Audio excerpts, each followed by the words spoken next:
या व्हिडिओपर्यंत आला आहेस म्हणजे नक्कीच श्री स्वामी समर्थांचे विचार तुझ्या आयुष्यामध्ये येणं खूप गरजेचं आहे. ज्या संकटात तू अडकला आहेस किंवा ज्या संकटामध्ये तू अडकलेस त्यातून बाहेर येण्याचा मार्ग जरी तुला मिळत नसेल ना, तरी कधी कधी श्री स्वामी समर्थांचे अनुभव, लोकांचे अनुभव ऐकून यातून बाहेर पडण्याचा मार्ग मिळतो.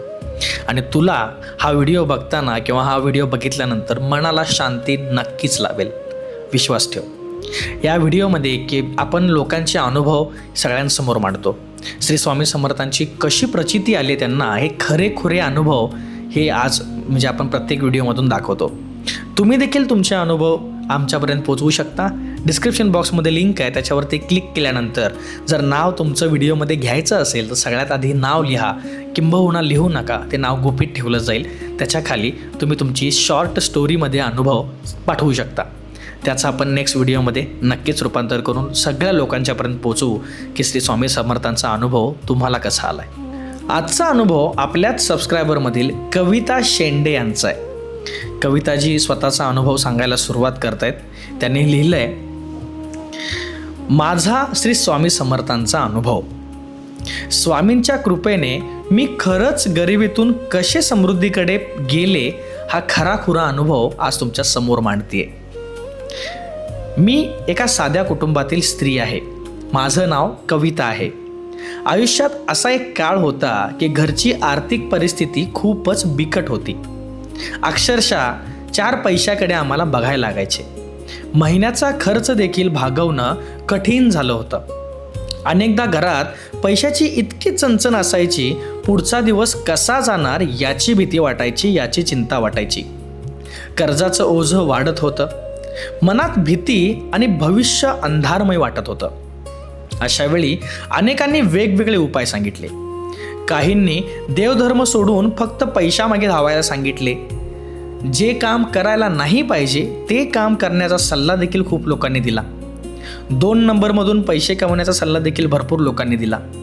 अशा टाईमला आपल्याला मनाला आवर घालणं खूप गरजेचं असतं. काहींनी तर निराशजनक सल्ले दिले, पण माझं मन मात्र घट्ट होतं. ते एका ठिकाणी शांत व्हायचं, ते म्हणजे श्री स्वामी समर्थांचा मठ. मी रोज श्रद्धेने स्वामींची पूजा करायचे. सकाळी दिवा लावून नामस्मरण करायचे. गुरुवारी शक्य तितकी सेवा करायचे आणि मनापासून एकच प्रार्थना करायचे की स्वामी, मला अमाप संपत्ती नको, माझ्या कुटुंबाला प्रामाणिक कष्टाचं फळ मिळू दे. आमच्या घरात सुख, समाधान आणि अन्नाची कधी कमतरता भासायला नको. कारण खरं सांगायचं झालं तर बऱ्याचदा असं व्हायचं की माझ्या मिस्टरनी काम केलेल्याचा मोबदला त्यांना वेळेवर मिळायचाच नाही. आणि ज्यावेळी मिळायचा त्यावेळी काहीतरी पैशाच्या अडचणीमुळे तो मोबदला, ती रक्कम जशास तशी निघून जायची. आम्ही बऱ्याचदा प्रयत्न केले, भरपूर ठिकाणी धागेदोरे देखील बांधले. पण इथं मला मनापासून सांगायचं आहे की खोट्या गोष्टींच्यावरती विश्वास ठेवण्यापेक्षा श्री स्वामी समर्थांच्या गोष्टींच्यावरती विश्वास ठेवून मनाप्रमाणे अगदी शांत चित्ताने जर आपण प्रयत्न केले तर नक्कीच श्री स्वामी समर्थ आपल्याला मार्ग दाखवतात. आणि त्या मार्गावर चालल्यामुळे माझ्या देखील आयुष्यात बदल घडला. काही महिन्यात आमच्या कष्टांना यश मिळू लागलं. व्यवसाय वाढला, उत्पन्न वाढलं आणि हळूहळू कर्ज फेडत सगळं घर, पैशाची सतत चिंता असायची त्या घरात आता समाधान, आनंद आणि स्थैर्य आलं. आज देवाच्या कृपेने आम्ही स्वतःचं घर देखील घेतलं आहे. लोन नक्कीच काढलं आहे, पण स्वतःचं घेतलं आहे. मुलांचा चांगलं शिक्षण देखील आम्ही देऊ शकत आहे. गरजूंना मदतीचा हात देखील आम्ही देण्याचा सक्षम झालो आहोत. खरं सांगायचं झालं तर हे घर वगैरे घेताना विश्वासच बसत नव्हता की एकेकाळी आमच्याकडे अजिबात पैसे नसायचे. आम्हाला एवढा पैसा मिळाला कुठून? पण याचं देखील मी तुम्हाला इथं गोष्ट सांगते की श्री स्वामी समर्थांचा मुळे ज्यावेळी मी गुरुवारी त्या मठात जाऊन बसायचे त्यावेळी मला नवीन कल्पना सुचायच्या. जी कामं माझी सुरू होती, जी कामं माझ्या मिस्टरांची सुरू होती, जी कामं अडकली होती, थकीत होती, त्या कामांच्यावरती उपाय आठवायचे आणि नवीन गोष्टी सुचल्यामुळे आम्हाला यातून पुढे जाण्यासाठी मार्ग मिळत गेले. मी असं अजिबात नाही म्हणणार की श्री स्वामी समर्थांच्याकडे गेले, मी मनापासून काहीतरी बोलले आणि जादू झाली.